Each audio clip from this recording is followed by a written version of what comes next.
નમસ્કાર દોસ્તો, સ્વાગત છે તમારું મારી યુટ્યુબ ચેનલમાં। આજે આપણે એવા વ્યક્તિ ઉપર વાત કરવા જઈ રહ્યા છે જેમનું નામ છે સોનમ વાંગચુક।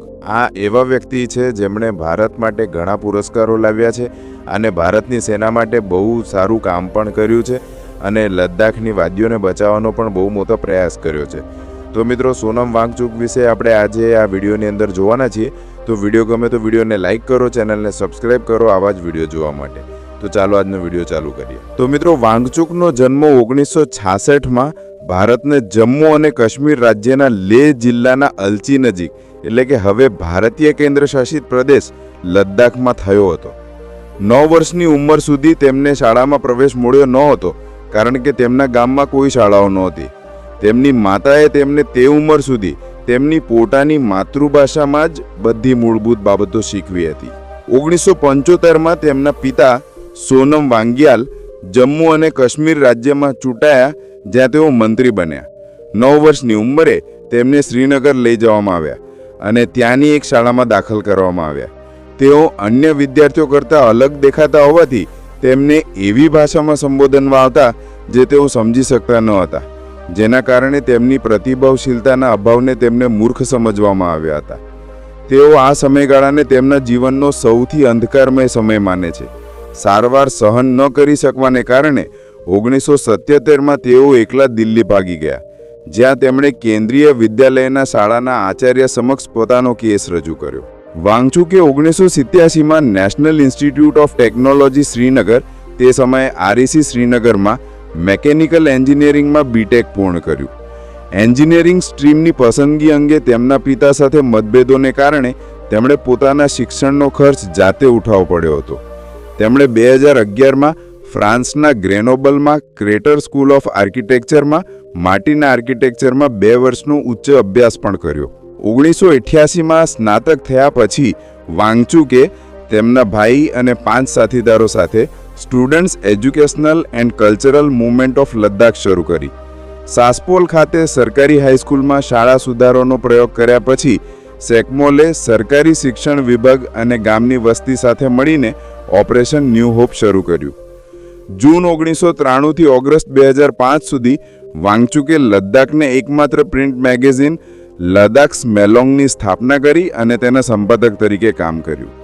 2001માં તેમને હિલ કાઉન્સિલ સરકારમાં શિક્ષણ માટે સલાહકાર તરીકે નિમવામાં આવ્યા। 2002માં અન્ય NGO વડાઓ સાથે મળીને તેમણે લદ્દાખી NGOનું નેટવર્ક લદ્દાખ વોલન્ટરી નેટવર્કની સ્થાપના કરી અને 2005 સુધી તેની એક્ઝિક્યુટિવ કમિટીમાં સચિવ તરીકે સેવા આપી। તેમને લદ્દાખ હિલ કાઉન્સિલ સરકારના વિઝન ડોક્યુમેન્ટ લદ્દાખ 2025ના ડ્રાફ્ટિંગ કમિટીમાં નિમણૂક કરવામાં આવી અને 2004માં શિક્ષણ અને પર્યટન પર નીતિ ઘડવાની જવાબદારી સોંપવામાં આવી।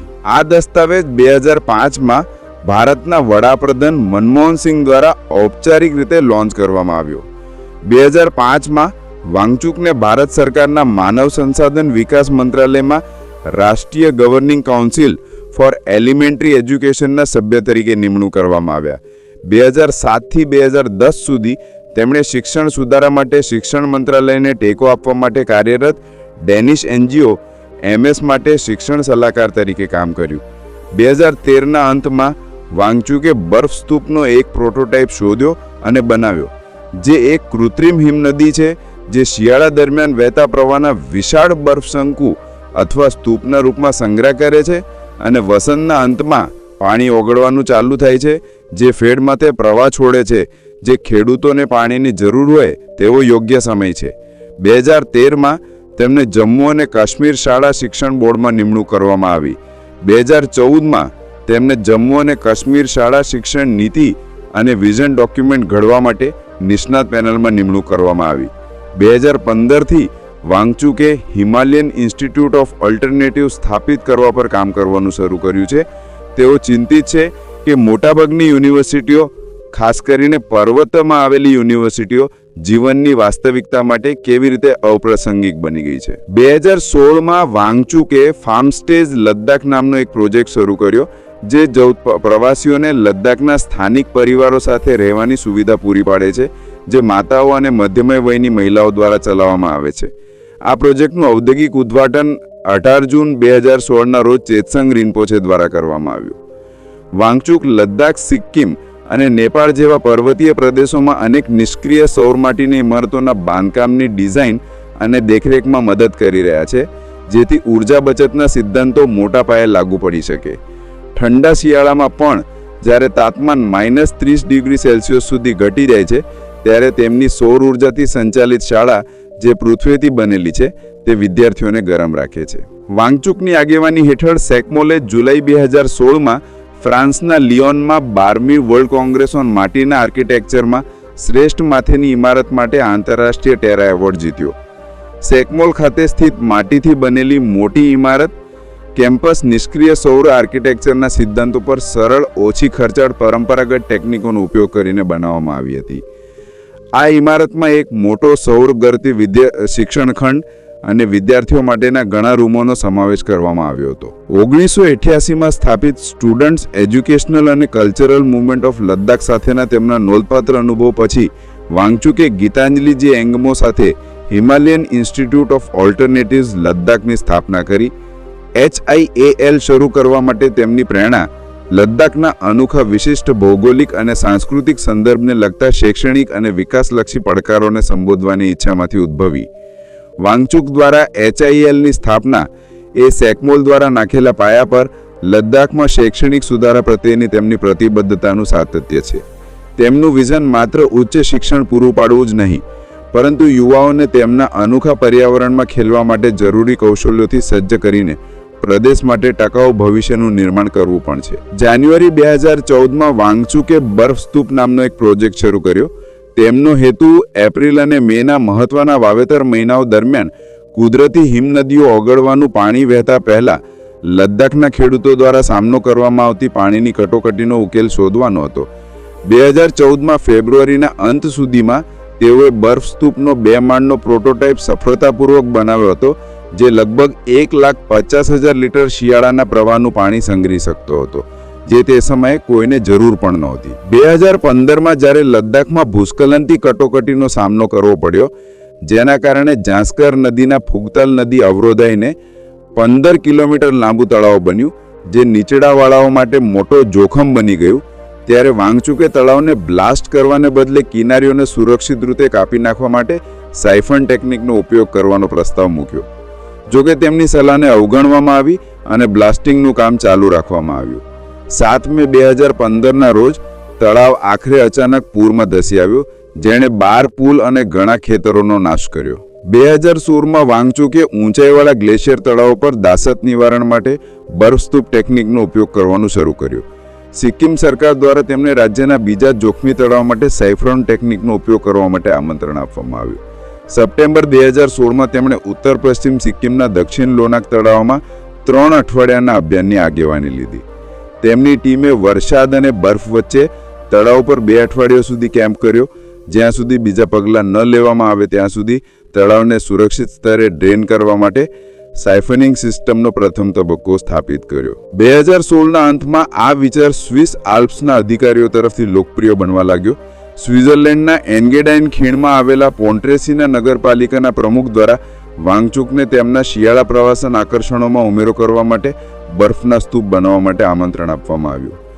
ઓક્ટોબર 2016માં વાંગચુક અને તેમની ટીમ સ્વિસ આલ્પ્સ ગયા અને તેમના સ્વિસ ભાગીદારો સાથે મળીને યુરોપનો પ્રથમ બરફનો સ્તૂપ બનાવવાનું શરૂ કર્યું. 2018માં ફેબ્રુઆરીમાં લદ્દાખના યુવાન લોકલ શિલ્પકારો અને કલાકારોને એક જૂથે ખરેખર 10 ફૂટ ઊંચો બરફનો સ્તૂપ બનાવ્યો.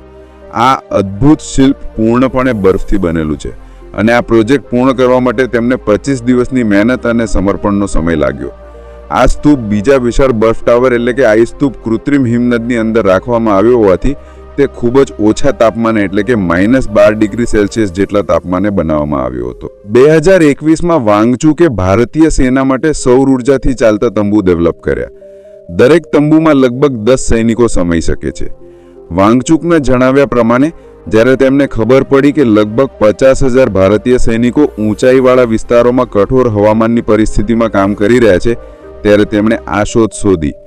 આ શોધ દિવસ દરમિયાન ગરમી ઉર્જાનો ફાળો પાડે છે અને રાત્રે તંબુને ગરમ રાખવા માટે આ ઉર્જાનો ઉપયોગ કરે છે. 2013માં લદ્દાખના સિદ્ધ વિદ્યાર્થી સમુદાયની વારંવાર વિનંતીઓને આધારે વાંગચુકે ટકાઉ શિક્ષણ, પર્યાવરણ અને અર્થતંત્ર માટે કામ કરવાના ઉદ્દેશ્ય સાથે એક સામાજિક અભિયાન અને લદ્દાખના ગ્રીન પાર્ટીના વર્ઝન ન્યૂ લદ્દાખ મૂવમેન્ટ શરૂ કરવામાં મદદ કરી. તેનો ઉદ્દેશ્ય લદ્દાખના વિકાસ અને વિકાસ માટે તમામ સ્થાનિક રાજકીય નેતાઓને એક જ ધ્વજ પર એકત્રિત કરવાનો હતો. આખરે સભ્યોએ તેને બિન રાજકીય સામાજિક આંદોલનમાં ફેરવવાનું નક્કી કર્યું. જૂન 2020માં ગલવાન ખાતે ભારત ચીન સરહદ મુઠાકમણને જવાબમાં વાંગચુકે ભારતીયોને તેમનું વોલેટ પાવરનો ઉપયોગ કરવાની અને ચીની ઉત્પાદનોનો બહિષ્કાર કરવાની અપીલ કરી. આ અપીલને વ્યાપક મીડિયા કવરેજ મળ્યું અને ઘણા અગ્રણી હસ્તીઓ તરફથી સમર્થન મળ્યું. 26 જાન્યુઆરી 2023ના રોજ લદ્દાખના નાજુક ઇકોસિસ્ટમ પર આવાતિકના પરિવર્તનોની અસરો પર પ્રકાશ પાડવા અને ભારતીય બંધારણની 6ઠ્ઠી અનુસૂચિ હેઠળ તેના રક્ષણ માટેની માંગણી કરવા વાંગચુકે ખારદુંગલા પાસ પર ઉપવાસ કરવાનો પ્રયત્ન કર્યો. જો કે અધિકારીઓ તેમને ઘરમાં નજરકેદ રાખીને, તેમની હિલચાલ પર પ્રતિબંધ મૂકીને અને તેમની મુલાકાત લેવાથી રોકીને તેમને ખારદુંગલા જતા અટકાવ્યા હોવાનો આરોપ છે. લદ્દાખ પોલીસે આરોપોને નકાર્યા હતા. તેમણે કહ્યું હતું કે -40 ડિગ્રી કરતાં ઓછું તાપમાન ઉપવાસ માટે અયોગ્ય હોવાનું જણાવીને તેમને ખારદુંગલા પાસમાં જવાની પરવાનગી નહોતી આપવામાં આવી. માર્ચ 2024માં તેમણે કેન્દ્રશાસિત પ્રદેશ માટે બંધારણીય સુરક્ષા અને લદ્દાખને ઔદ્યોગિક અને ખાણમાઈન લોબીથી રક્ષણ આપવા માટે આમરણ ઉપવાસ શરૂ કર્યા. વધુમાં તેમણે 6ઠ્ઠી અનુસૂચિ હેઠળ લદ્દાખ રાજ્યના દરજ્જા માટે 21 દિવસની ક્લાઇમેટ ફાસ્ટ ભૂખ હડતાળ શરૂ કરી. 30 સપ્ટેમ્બર 2024ના રોજ તેમની માંગણીઓ માટે લદ્દાખથી દિલ્હી પગપાળા ચાલતા વાંગચુક અને તેમના ટેકેદારોને દિલ્હી પોલીસે સિંઘુ સિરત પર અટકાયત કરી અને 2 ઓક્ટોબર 2024ના રોજ તેમને છોડી મૂકવામાં આવ્યા હતા. દિલ્હીમાં તેમણે જાહેરાત કરી હતી કે જો તેમને ભારતના બંધારણની 6ઠ્ઠી અનુસૂચિ હેઠળ લદ્દાખનો સમાવેશ કરવાની તેમની માંગણીને સંબોધવા માટે વડાપ્રધાન નરેન્દ્ર મોદી, રાષ્ટ્રપતિ દ્રૌપદી મુર્મુ કે કેન્દ્રીય ગૃહમંત્રી અમિત શાહને મળવાની મંજૂરી નહીં આપવામાં આવે તો તેઓ અનિશ્ચિતકાળ મુદત સૂચવાની જજ્જી કરી.